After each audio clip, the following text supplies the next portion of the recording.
Yo, peace, peace. Tonight, real positive episode or whatever. This is my Bulls, all-time Bulls squad. No offense to like the Jerry Sloan, Chet Walkers, Bob Loves of the 60s and 70s, Artis Gilmore. I know he played for a while, Jerry Sloan, you know what I'm saying? Great coach for the Jazz as well. I didn't get to see them play, so this would be like the 90s, 2000s into now. Off top, you know what I'm saying? It would definitely be Derrick Rose. You know what I'm saying? Our only MVP outside of Jordan. Just pound for pound, probably the most athletic point guard I've ever seen at the position outside of Russell. Him and Russell. But Rose was way better than Russell Westbrook, in my opinion, at that time. Because he actually could, you know what I'm saying? He could actually run an offense. And he was more of he was a devastating scorer. But he also could, you know what I'm saying, he actually was a point guard and more in terms of like seeing the floor. He just could score because he just was so explosive. But you actually, you know what I'm saying, you could actually run an offense through him. You know, but he could find an open man and stuff like that. So he's a better point guard. And what I like so much about Derrick, he was one of those guys too who didn't back down. He was a very, very competitive player. More on the sneaky side. It was like if you ever seen Rose and Noah in an interview, it was like good cop, bad cop. But they was more cut from the same cloth. And like Noah we was saying he was more vocal about certain stuff and how he would say about guys and speak his mind, where Rose kind of played that role. But they both was the same in that mode. And that's why I hated the fact that when he got injured, because they would have beat Miami. And I'm gonna talk about Miami later on, and how that squad, and it was a good squad, but they were overrated, in my opinion. They were easily, you know what I'm saying, anybody can go take 3 All-Stars and 3 future Hall of Famers and put them on the same squad together, you know. But my Bulls would have beat them one of those years. But hey, let me continue. 25-7, I think almost 8 assists a night, the MVP year, you know, like. And, you know what I'm saying, he's only like 28 now. So, you know what I'm saying, 28 going on 29. So, hopefully, man, in this second half of his career, you know what I'm saying, he can continue it up. He had a decent year last year. He tore his meniscus again. So, hopefully, you know what I'm saying, he has a strong recovery and bounces back from that.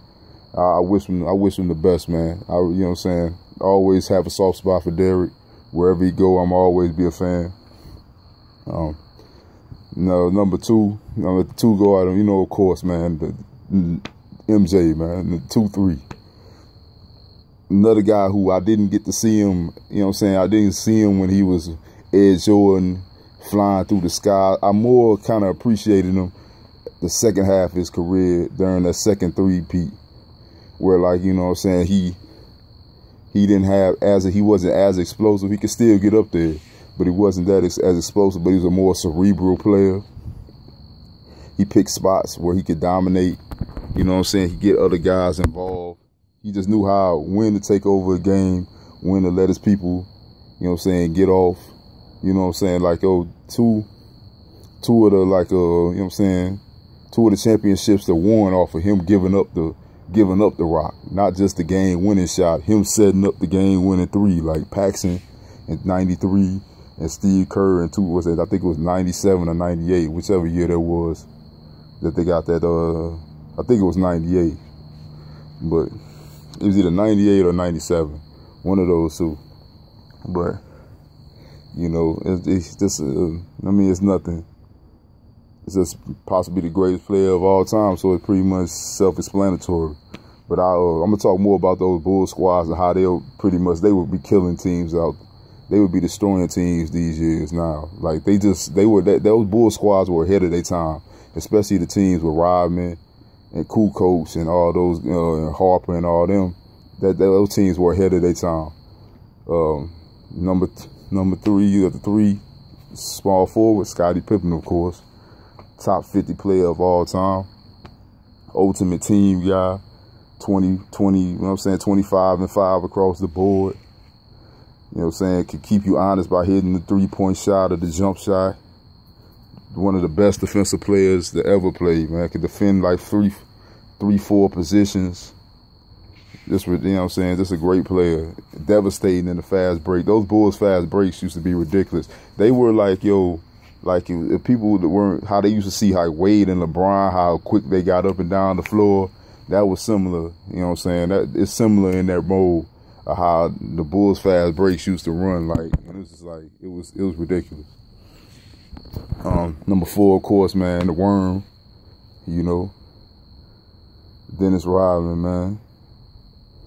It's just one of the great athletes to play the game. Most players that I remember Worthy said in one of the interviews, he said he just one probably the best athlete to play in the NBA. He could have probably did many other sports and sports. He just was a great conditioned athlete, just a great athlete, man. And I mean, just a smart ball player, man. Great defensive player. Another dude that could defend multiple positions. And just, you know what I'm saying, knew how to get to the rebound. Some people just have a nose for the ball, nose for the rock. Honorable mention, definitely Horace Grant. Definitely one of my favorite guys. Yeah, Rodman got to take that 4 spot. But Horace was definitely tough, man. Hit that 17-footer. I think he was a couple times. He got all NBA defense. You know what I'm saying? It was a back, you know what I'm saying, back rim protected with Cartwright. Real solid guy, man. Center position, of course, my man Joakim, 2013 Defensive Player of the Year. You could run the offense through him up top. Only weakness he really had was that he had that funny jump shot, but he could hit it enough. And when he had confidence in it, he could hit it enough to keep you honest. At least he can make it at certain points of time, you know, to at least be like, yo, I can present this shot for you can hit, at least look at it. So you can't just like disregard that I won't shoot it. Just, you know what I'm saying, just a great passer, man. Joakim, man, like, just like Joakim before the injuries and all that stuff was, you know, could get up and down the floor like no big man. Like, it was many big men that ran the floor like him. Just an excellent player. Definitely one of my favorite guys, more because the way he carried himself. You know, he had a mad heart, man. And one of the reasons why I think Chicago would have, you know what I'm saying, they would have beat Miami a couple times. Maybe at least once they would have beat them, because those guys they had that heart. They weren't going to back down. They knew they were as good or better than Miami was. You know what I'm saying? Every night you're getting about 10 points, about 12 rebounds, and about 3 assists. Steal, a couple blocks. Great player, man. My backup, my point guard, is Kirk Hinrich. Just my man's. Didn't become the shooter that I thought coming out of college, but just solid, man. Dude was tough as nails, man. Could defend like 2 positions, the 2 or the 3, the 1 or the 2. I mean, he could defend the 1 or the 2. Solid guy, you know what I'm saying? Point guard that can run the offense. When Derrick came, he focused more on defense.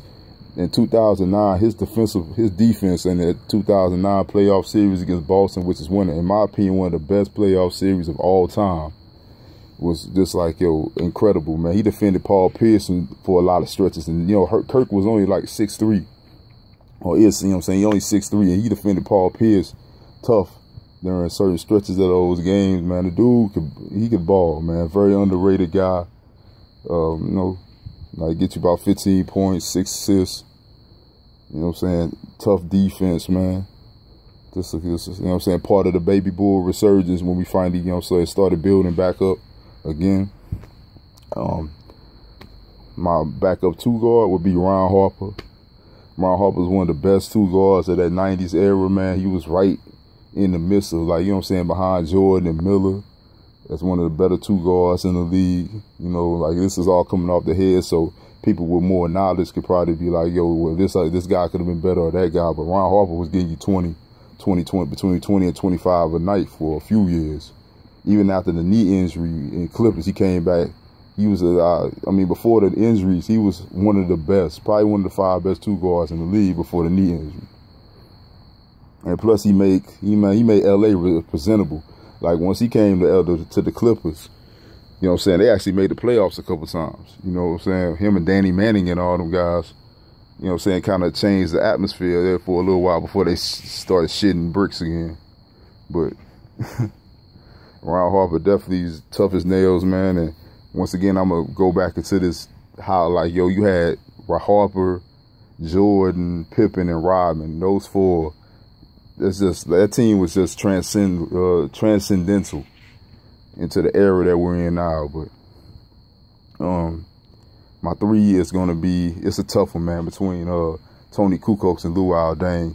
Kukoc, man, Kukoc was tough, man. Kukoc 6'11", can handle the rock. He can run the offense through him, hit the open 3. He was a matchup nightmare. He could post up. He could post up shorter guys. He wasn't a great defender. Man, that's a tough one, man. It's tough, man. I think I'm gonna go with Luol Deng.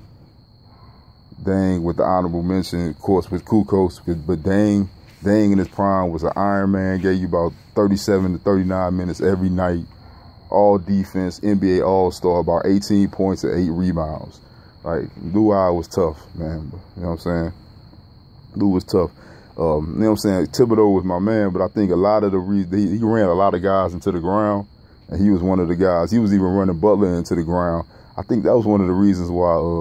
That was one of the issues with him and the management, because he will ride you, man.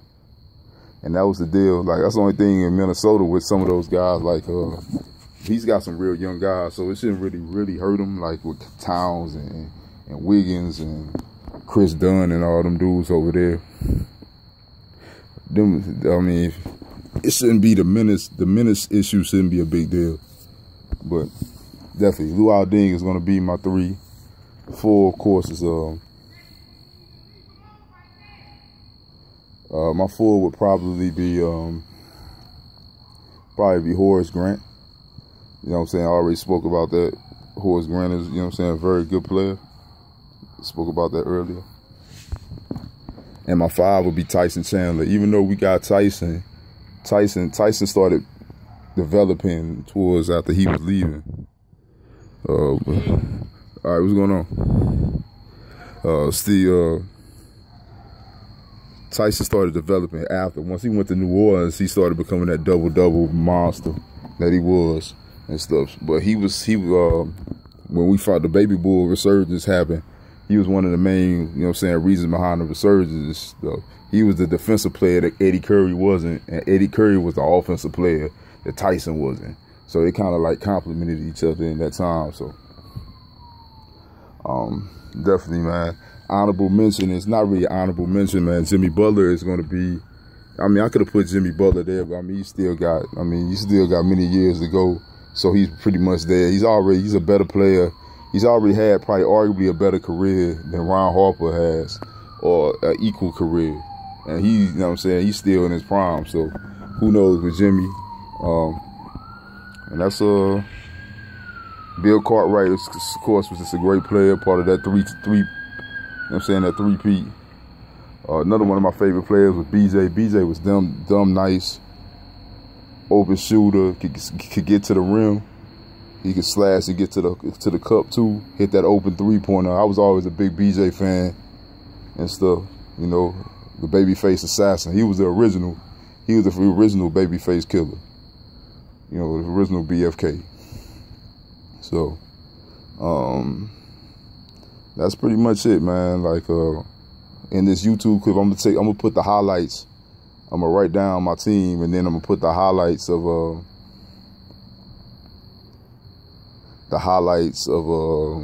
those guys in the comment, in the description section. So, definitely, man. Man, Bulls for life, baby. You know, shit. Let's get it. All right, y'all enjoy y'all night. Peace, man. God bless.